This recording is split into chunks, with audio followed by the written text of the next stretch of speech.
Hello दोस्तों, welcome to Viraj technical academy. आज का हमारा टॉपिक है चार्ज का मूवमेंट, यानी इंसुलेटर और कंडक्टर, यानी चालक और कुचालक पे।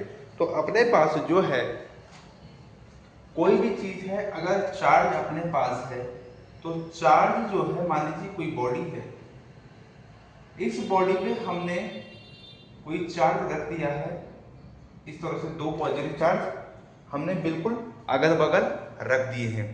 आपको ये पता है कि कोई भी चीज जब अगर कंडक्टर होगा तो कंडक्टर का मतलब है चार्ज का मूवमेंट होगा, उसमें चार्ज क्या होगा, मूवमेंट होगा। और अगर चार्ज का मूवमेंट होगा तो एक करंट फ्लो जरूर होगी।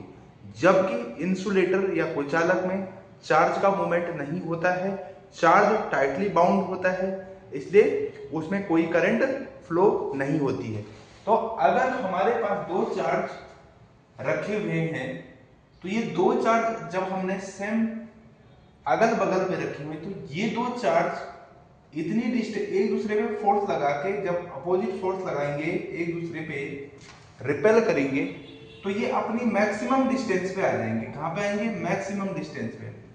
अब सबसे बड़ी बात ये है कि अपनी मैक्सिमम डिस्टेंस पे आने का मतलब है कि मिनिमम पोटेंशियल एनर्जी इसमें होगी, क्योंकि जब तक किसी भी चार्ज में मिनिमम पोटेंशियल एनर्जी नहीं होगी तब तक वो मूवमेंट करता रहेगा। क्योंकि आप अगर देखें तो पोटेंशियल एनर्जी होती है 1/4πε0 Q1 Q2 अपॉन R। जब R यानी डिस्टेंस इनके बीच का बड़ा हो जाएगा तो ये क्या हो जाएगा? छोटा हो जाएगा। जबकि अगर इंसुलेटर में देखें, ये क्या है? मेटल। अगर इंसुलेटर में देखें, कुचालक में देखें, तो अगर दो चार्ज यहां पे हैं तो उनका मूवमेंट अलाउड नहीं है, यानी चार्ज मूवमेंट नहीं कर पाएगा। इसीलिए वो इंसुलेटर होते हैं। और कंडक्टर क्या होते हैं? चार्ज का मूवमेंट होता है, इसीलिए वो चालक होते हैं, क्योंकि उसमें चार्ज का मूवमेंट हो सकता है। Okay, thank you very much.